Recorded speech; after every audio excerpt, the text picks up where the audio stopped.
So what do you get when you put Linda Blair in a rape revenge film with a killer soundtrack helmed up by the future director of Friday the 13th Part 5? You get this 1984 exploitation classic, Savage Streets.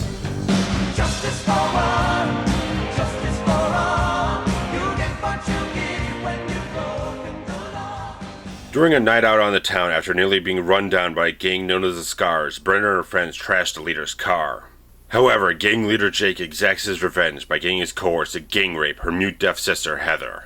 The gang continues to terrorize everyone in sight until Brenda, armed with a crossbow and a bad attitude, sets out to avenge her sister while blazing a bloody trail through 1980s Los Angeles. Now, the rape revenge vigilante genre is something I've already touched on a little bit with Abel Ferrara's Ms. 45, but the whole genre has been around since the 70s with stuff like Death Wish, I Spit on Your Grave, and whole different types of films that sprung up from those very genre-defining films. But what makes Savage Streets so unique, so distinct in its style and everything, is that it is definitely a singularly 80s type of movie.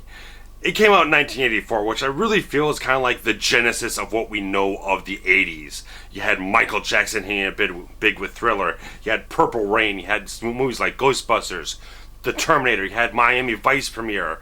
All these things that just define what the 80s were really kind of sprung loose in that year and everything. And Savage Streets really is an encapsulation of that style, that vibe, that whole thing. This killer soundtrack, the fashions in the film. But it still manages to be a very gritty, violent, brutal type of movie, but also be extremely entertaining as well. This film just hits all the right marks for me.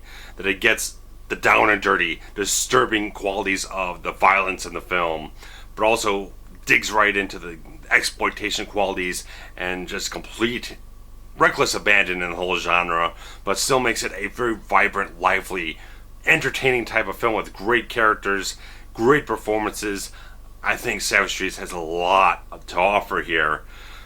But really the whole thing starts out mainly with Linda Blair, because originally she was not the first person cast in the role of Brenda in this film. Someone else was cast in it, but there were a lot of troubles in the production of this film.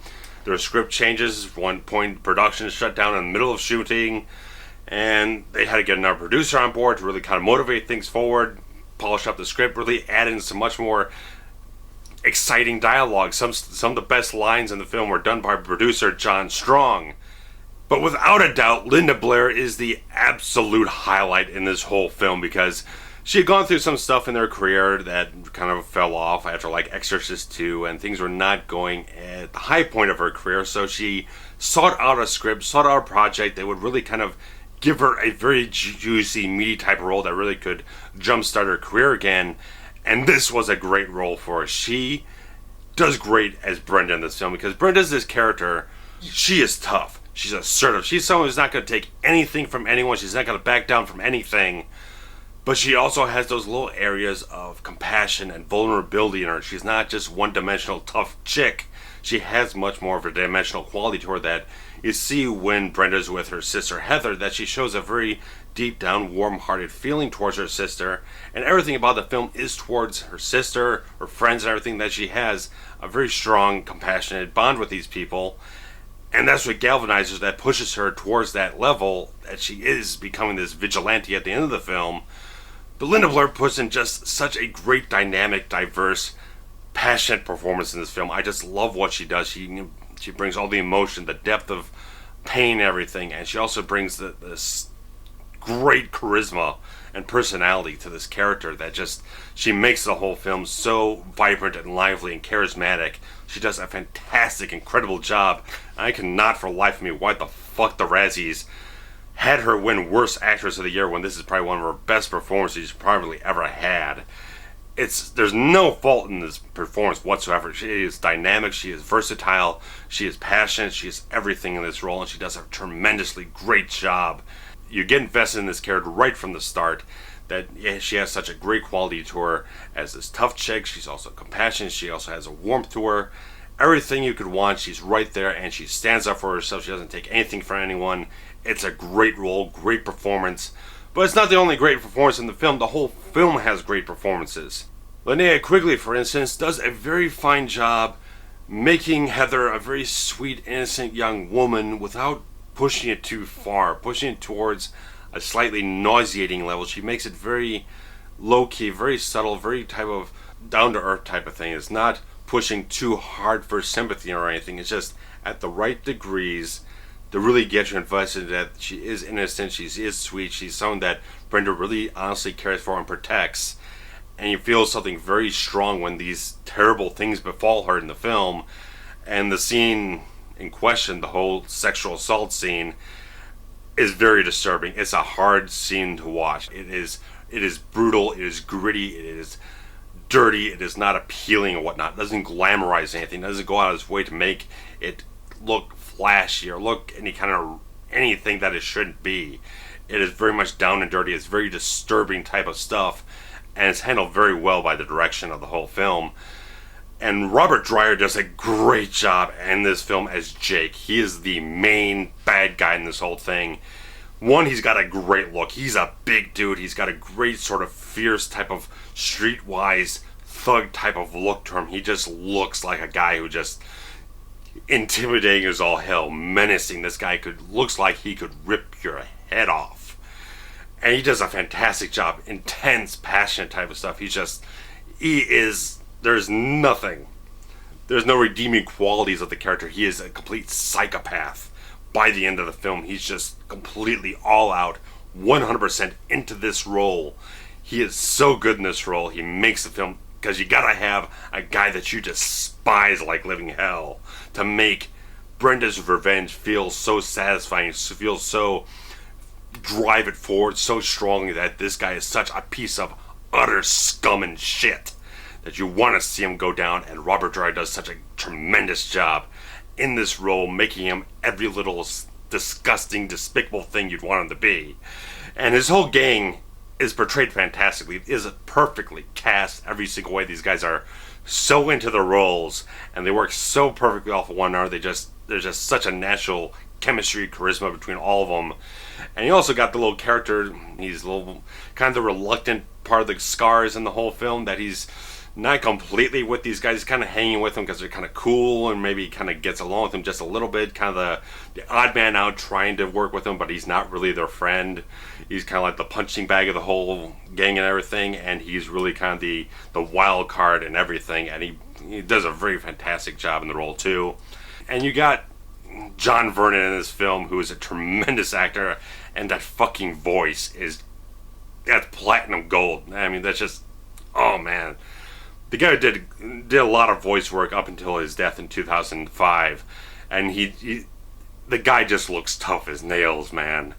The look is perfect, the voice is perfect. This guy looks tough as shit, looks like he could probably kick your ass too. And he plays the principal in the film, and he's got some great... This film is filled with just great lines of dialogue, and he has some great lines in the film that's just like... This guy's also a bit of a despicable, sort of misogynistic ass too, so he's always coming on to Brenda, and Brenda's enough to flip this guy off and say, fuck you, type of shit. This film is vulgar. This film is vulgar. It indulges itself completely in vulgarities, in nudity, in violence. It is 100% exploitation at probably its finest. It is not holding anything back, not pulling any punches. It's complete hard R type of stuff that goes all the way with everything that it has.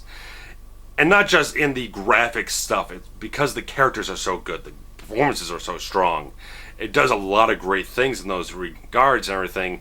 And pretty much everyone in the cast is very well cast. They're very good talents. They all bring a lot of liveliness, vibrancy, charisma, just bring everything possible to the roles that just make it a very vibrant, lively, energetic, investing type of film. There's such a whirlwind of emotions for Brenda to go through in the film. And like I said, Blair, perfect performance in this film. Not a flaw anywhere.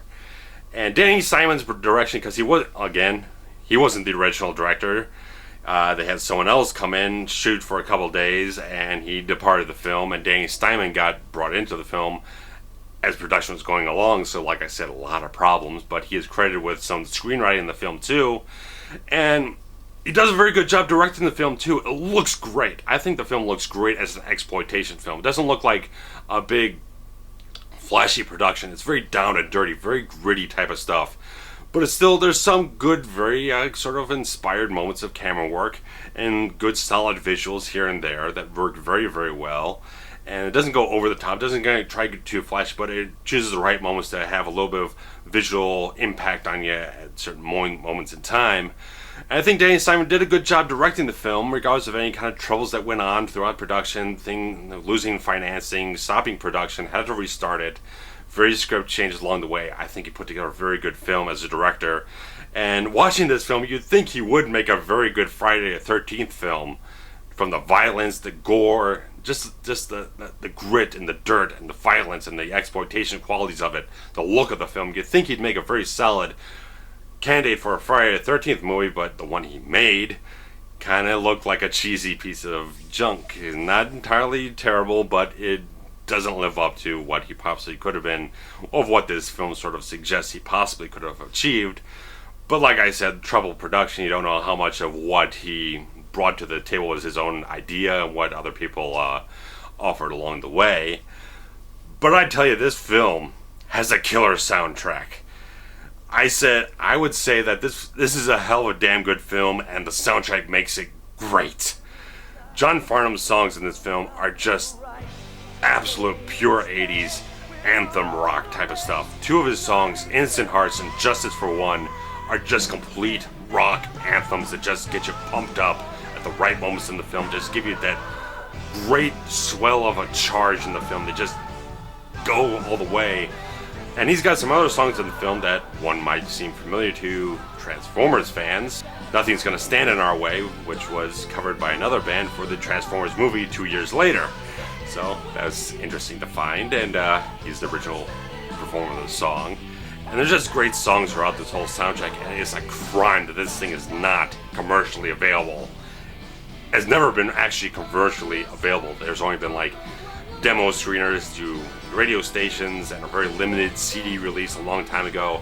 This is almost impossible to find at any reasonable price. You pretty much have to scour the internet for some less than stellar MP3 downloads to get any of the songs. But the songs in this film just make a pure, positive 1984 type of movie. It just puts it right in that realm and everything, and I love it because I love 80s movies. I love 80s music. I listen to it all the time. This is my type of film. And like I said, this film just, I like going with the story here, going with the story, because you got to have a good story, you got to have a good sort of plot and everything. And how this film goes about it, that it's not like some other revenge films where like the revenge is spread out through all the whole film. Savage Streets builds it up throughout the whole film until the third act, where everything blows up and explodes in emotion and violence and everything. I really like that.